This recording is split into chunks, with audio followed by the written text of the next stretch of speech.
हाय दोस्तों, नमस्कार। मैं हिमांशु पाराशर। एक इम्पॉर्टेंट अपडेट, एक इम्पॉर्टेंट नोटिफिकेशन आप सभी के सामने मैं लेके आया हूँ।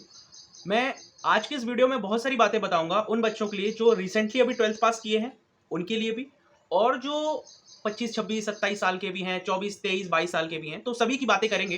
तो बड़े ही ध्यान से अगर आपने वीडियो को ऑन कर लिया है तो आप इस वीडियो को पूरा देखिएगा, क्योंकि बहुत सारी चीज़ें आपको सीखने को मिलेंगी। मैं बता एक नोटिफिकेशन ही रहा हूँ, पर आपको सीखने को बहुत कुछ मिलेगा आपके आगे पॉइंट ऑफ व्यू से, आने आने आगे आने वाले फ्यूचर के हिसाब से। ठीक है, ध्यान से सुनना। देखिए, आज मैं आपको एसएससी स्टेनोग्राफर नोटिफिकेशन के बारे में बताने जा रहा हूं। ठीक है, मैं किस किस पॉइंट पे डिस्कस करूंगा सबसे पहले मैं आपको बता देता हूं। आप एक पेन और पेपर लेके बैठ जाइए प्लीज। ओके, ठीक है। सबसे पहले मैं आपको फॉर्म डेट बताऊंगा।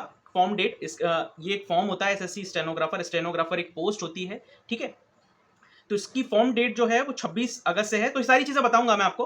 इसकी लास्ट डेट बताऊंगा, इसकी करेक्शन डेट बताऊंगा, इसका एग्जाम कब होगा, ठीक है, इसकी एलिजिबिलिटी क्या रहेगी। ठीक है, इसमें दो तरीके की है, ग्रेड सी है, ग्रेड डी है, उसके बारे में बताऊंगा। सिलेबस और एग्जाम पैटर्न बताऊंगा, माइनस मार्किंग बताऊंगा, और इसका जो स्किल बेस्ड टेस्ट होगा उसके बारे में भी मैं डिस्कस करूंगा। तो चलिए स्टार्ट करते हैं स्टेप बाय स्टेप। सबसे पहले मैं आपको वो बता देता हूं उन बच्चों के लिए, क्योंकि जो बच्चे बिल्कुल भी नहीं जानते उन बच्चों को जानना बेहद जरूरी है। देखिए, स्टेनोग्राफर क्या है। स्टेनोग्राफर एक पोस्ट है। ठीक है, स्टेनोग्राफर टाइपिंग से अलग चीज है। ठीक है, समझ गए वाली बात, है ना। और बेसिकली ये कोड में ज्यादा यूज होती है, याद रखना, है ना। समझ में, यहां तक बात क्लियर है। आगे बढ़ते हैं नेक्स्ट स्टेप पे। अब देखिए, इसकी जो फॉर्म डेट है, ठीक है, वैकेंसी बताऊंगा इसमें मैं। तो इसका एक नोटिफिकेशन आया है, गवर्नमेंट जॉब है ये। एसएससी मतलब स्टाफ सिलेक्शन कमीशन, ये एग्जाम कराता है। ठीक है, ये एक कंपनी है एसएससी, और एक कंपनी समझो उसको। ठीक है, ये एक सरकार का प्रॉपर एक कंपनी है जो एग्जाम कराती है किसका, स्टेनोग्राफर का। तो क्या एसएससी में जॉब लगती है? नहीं, एसएससी में जॉब नहीं लगती है। डिफरेंट डिफरेंट डिपार्टमेंट्स में जॉब लगती है स्टेनोग्राफर की। बस इतना अगर आप समझ गए तो आप इस एग्जाम को भर सकते हो। क्लियर। अभी और आगे बढ़ते हैं हम, धीरे धीरे सब समझाऊंगा मैं, सुनना बस। फॉर्म डेट है इसकी 26 जुलाई से लेकर लास्ट डेट है इसकी 17 अगस्त तक आप फॉर्म फिल कर सकते हैं। फॉर्म की ज्यादा फीस नहीं होती, सिर्फ 100 रुपए फीस होती है जनरल वालों के लिए। ठीक है, अभी एक जो प्लस पॉइंट है वो बताऊंगा मैं आपको, बस आप सुनते रहिए मेरे को। ठीक है, करेक्शन की जो उसकी डेट है वो 27 अगस्त है और 28 अगस्त है। तो आपके फॉर्म में अगर कोई गलती हो जाए तो आप 27-28 अगस्त को करेक्शन करा सकते हैं। पर मेरी एक आपको सलाह होगी, जब आप फॉर्म भर रहे होंगे, देखिए मैं वीडियो सिर्फ नोटिफिकेशन बताने के लिए नहीं बता रहा हूं। ठीक है, जो स्टूडेंट गलती करते हैं उनको भी मैं आपकी सॉल्व कराता जाऊंगा साथ साथ, जिससे कि गलती करके आप नहीं सीखो, पहले ही सीख लो उन चीजों को, है ना। अब सुनो, जब आप फॉर्म भरें तो उससे पहले YouTube पर कोई ऑथेंटिक वीडियो मतलब जिसमें ज्यादा व्यूज हों, जिसमें लाइक हो, कमेंट हो ज्यादा, वो वीडियो आप देख लेना। ठीक है, और जिसके सब्सक्राइबर एक डिसेंट सब्सक्राइबर्स हो, जिसपे ट्रस्ट वर्दी चैनल हो, उस वीडियो को आप देख लेना। कोई ना कोई कुछ दिनों बाद, या अभी आप फॉर्म भरना तो 30 के बाद भरना, 30-31 या अगस्त के महीने में फॉर्म भरना आप। ठीक है, एसएससी स्टेनोग्राफर का। ठीक है, सुनना मेरी बात को बड़े ध्यान से सुनना। उससे पहले एक पेन पेपर लेकर बैठ जाना और एक वीडियो चला लेना कि एसएससी स्टेनोग्राफर का फॉर्म कैसे भरते हैं 2024 का। ठीक है, तो उसमें वो पूरी हिंट बताएंगे। जैसे मैं कुछ चैनल के नाम बता देता हूँ, जैसे अड्डा 247 ऑथेंटिक चैनल है जो आपको बताता है कि आप देखिए, कोई प्रमोशन वीडियो नहीं है, जो अच्छा काम करता है उसके बारे में सजेस्ट कर रहा हूँ बस, है ना। तो वो बताते हैं किस तरीके से फॉर्म भरते हैं, है ना। तो आप बस उसको लिख लीजिए, पूरा नहीं लिखना है, जो मेन पॉइंट्स हैं उनको लिख लीजिए। तो जिसके पास भी आप जिस भी ऑनलाइन दुकान पे आप जाओगे फॉर्म भरवाने या खुद भरोगे, तो आपको पता होना चाहिए वो चीजें, है ना। तो वो आपको उस समय काम आएंगी, तो कोई गलती नहीं होगी, है ना। करेक्शन नहीं कराना पड़ेगा आपको 27-28 को। ठीक है, ये पहली बात थी, बहुत इंपॉर्टेंट बात थी। आगे बढ़ता हूं मैं, है ना। बहुत ध्यान से सुनना, बहुत सब कुछ सीखने को मिलेगा, नहीं तो आप गलती करोगे उसके बाद मेरी याद आएगी आपको, है ना। आगे बढ़ते हैं। टायर 1 एग्जाम होगा इसका, सीबीटी कंप्यूटर बेस्ड टेस्ट होगा इसका। एक ही सिंगल एग्जाम होगा इसमें। ठीक है, और एक स्किल टेस्ट होगा। तो पहले सिंगल एग्जाम के बारे में बात कर लेते हैं। तो इसका सिंगल एग्जाम जो होगा कंप्यूटर बेस्ड टेस्ट होगा, और वो होगा अक्टूबर में या नवंबर में। देखो, जब एग्जाम होगा उसके 1 महीने पहले, 1.5 महीने पहले मैं आपको एग्जैक्ट एक्सपेक्टेड डेट बता दूंगा। अभी मैं एक्सपेक्टेड मंथ जो आपको बता रहा हूं वो नोटिफिकेशन में गिवन है अक्टूबर या नवंबर। ठीक है, बाकी एक्सपेक्टेड डेट मैं आपको बताऊंगा। 2024 में ही होंगे ये एग्जाम, अक्टूबर में और नवंबर में। मैं आपको जो वीडियो बता रहा हूँ, नोटिफिकेशंस में से चीजें लिखी हुई हैं वो बता रहा हूँ। एक बार आप नोटिफिकेशन खुद से भी पढ़ना, याद रखना, है ना। नोटिफिकेशन मैंने हिमांशु कोचिंग क्लासेस जो टेलीग्राम चैनल है उस पर मैंने दे दिया है। तो हिमांशु कोचिंग क्लासेस आप सर्च करना टेलीग्राम चैनल, तो आपको मिल जाएगा, वहां से आप नोटिफिकेशन देख सकते हैं एसएससी स्टेनोग्राफर का 2024 का। ठीक है, एलिजिबिलिटी की बात करता हूं, और यहां पर मैं एक प्लस पॉइंट की बात करूंगा, जो मैं शुरू में वीडियो के स्टार्टिंग में जो मैंने कहा था प्लस पॉइंट के बारे में।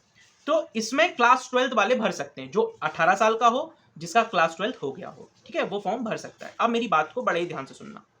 देखो, जो वैसे तो इस फॉर्म को उन्हीं बच्चों को भरना चाहिए जिसने स्टेनोग्राफर कर रखा है, स्टेनोग्राफर का कोर्स कर रहा है, क्योंकि स्टेनोग्राफर एक क्लास है, ऐसा समझो, जिसको आपको पढ़ना पड़ेगा। ये आपको ऑलरेडी नहीं आती है ना, ये चीजें हमने कभी स्कूल में नहीं सीखी, ये इसका कोर्स होता है, ये आपको करना पड़ेगा। बट सुन लो, जिसने रिसेंटली 12th दी है ना, और उसको मेरा ये सजेशन रहेगा कि ये 100 रुपए का जो फॉर्म है ये आप भर दो, भले आपकी तैयारी ना हो, है ना, आपको, क्योंकि आप तैयारी तो स्टार्ट कर दो इसकी करना, है ना, पर आप इसका फॉर्म भर दो। क्यों भर दो भाई?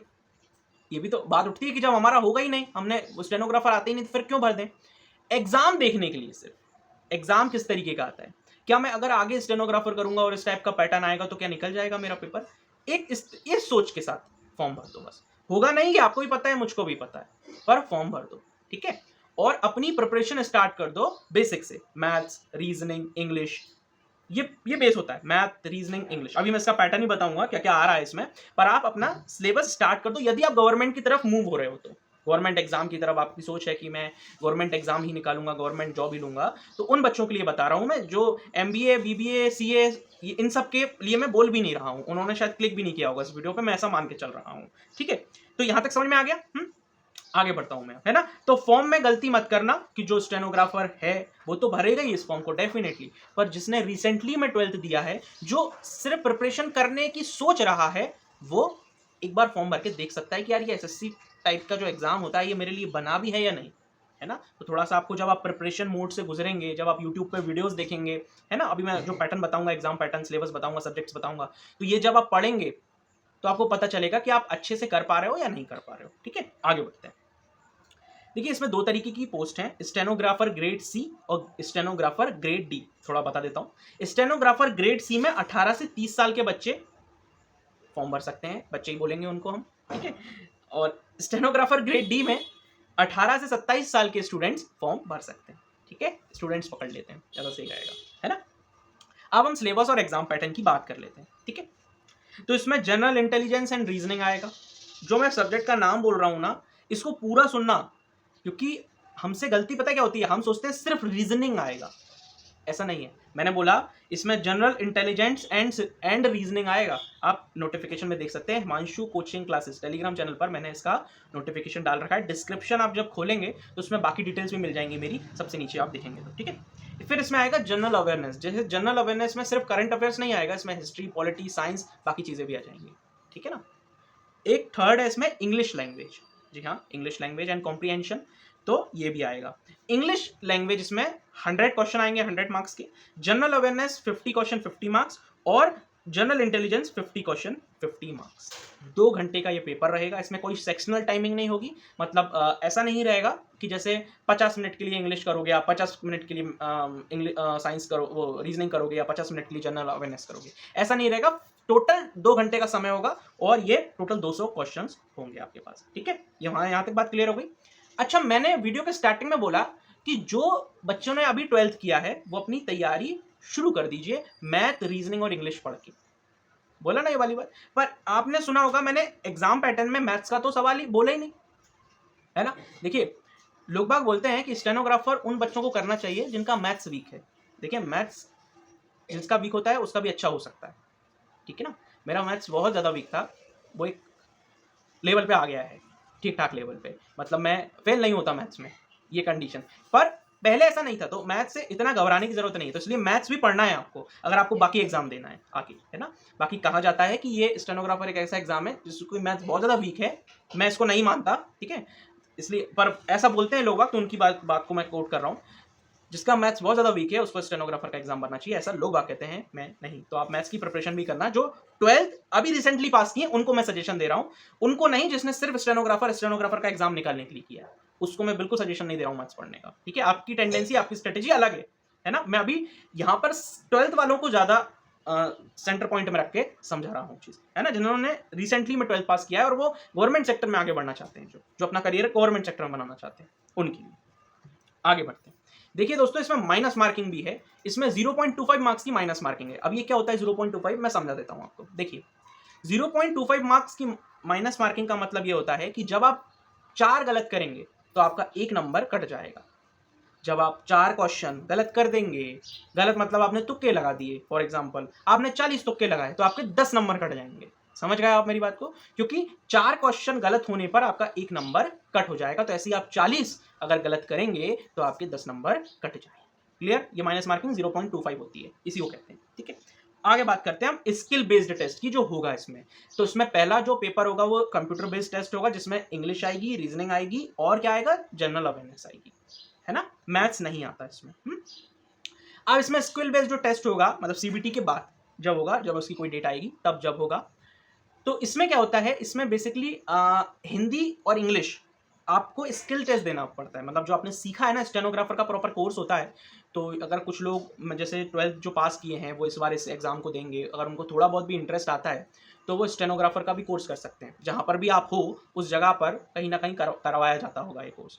तो ये एक स्किल बेस्ड टेस्ट है बस, ठीक है ना। इसमें आना ज़रूरी है प्रॉपर, ठीक है। मुझे नहीं आता स्टेनोग्राफर बिल्कुल भी, नहीं तो मैं आपको सजेस्ट कर देता कि ये चीज़ें होती हैं, ऐसे ऐसे सीखते हैं। पर मुझे इतना पता है कि इसका एक कोर्स होता है पर्टिकुलर, ये अलग सी फील्ड है। ये ना तो हमको स्कूल में सिखाई जाती, ये थोड़ा सा अलग चला जाता है ना। तो इसका कोर्स होता है, इस कोर्स को करने के बाद ही आप स्किल टेस्ट इसका दे सकते हो। पर 12th वाले जो रिसेंटली भी पास हुए हैं और सोच रहे हैं गवर्नमेंट सेक्टर में जाने की, तो उनके लिए एक अच्छी अपॉर्चुनिटी है ये। उनको एग्जाम देकर एग्जाम का फील लेना चाहिए बस। क्लियर? तो यहीं तक था हमारा वीडियो। स्किल टेस्ट में इंग्लिश भी होगी और हिंदी भी होगी, याद रखिएगा, दोनों का टेस्ट होगा, इंग्लिश हिंदी का। तो अभी तो मेरा सजेशन ये रहेगा उन 12th वाले बच्चों को जिनको मैं सेंटर पॉइंट करके ये वीडियो बना रहा था कि आप ये फॉर्म भर दीजिए। मेरा सजेशन है ना, एक रिकमेंडेशन है कि आप ये फॉर्म भर दीजिए और अपनी प्रिपरेशन स्टार्ट कर दीजिए। यदि आप गवर्नमेंट सेक्टर को टारगेट कर रहे हैं, यदि आप 3-4 साल बाद भी पेपर देना चाहते हैं, तो भी आप अभी से जो वैकेंसीज निकलती हैं मैं अपडेट करता रहूंगा। इस वीडियो का अगर अच्छा रिस्पॉन्स आता है तो डेफिनेटली मैं जितने भी नोटिफिकेशन आने वाले समय में आएंगे उन पर भी मैं वीडियो बनाऊंगा। थैंक यू सो मच दोस्तों, यहाँ तक भी वीडियो देखने के लिए। अगर आपको वीडियो अच्छा लगा हो तो वीडियो को लाइक, चैनल को सब्सक्राइब और अपने दोस्तों के साथ शेयर करना बिल्कुल भी ना भूलें। और वीडियो का अगर रिस्पांस अच्छा रहेगा तो डेफिनेटली आपको और भी नोटिफिकेशंस मिलेंगी, और भी इंपॉर्टेंट जानकारी मिलेगी, और भी ऐसी चीजें आपको पता चलेंगी जो गलतियां स्टूडेंट करते हैं पर आप नहीं करेंगे यदि ये वीडियोस देख लेंगे। Okay, thank you so much दोस्तों। एक चीज और बताना चाहूंगा जाते जाते, मैथ, रीजनिंग और इंग्लिश जब आप किसी से भी पढ़ें, क्योंकि यूट्यूब पर इतने भंडार पड़ा है एजुकेटर्स का कि मैं आपको बता नहीं सकता, ठीक है। तो आप किसी एक टीचर को ही फॉलो करना कुछ समय तक, ठीक है। अगर आपको नहीं समझ में आए तो आप स्विच कर देना, पर पहले उसको कुछ दिन फॉलो कर लेना अच्छे से। अगर उनका अच्छे से समझ में आ रहा है तो फिर उन्हीं को ही फॉलो करना। क्लियर? ये मत करना कि हम एक साथ 3 टीचर्स से पढ़ रहे हैं, ऐसा मत करना, ठीक है। Thank you so much.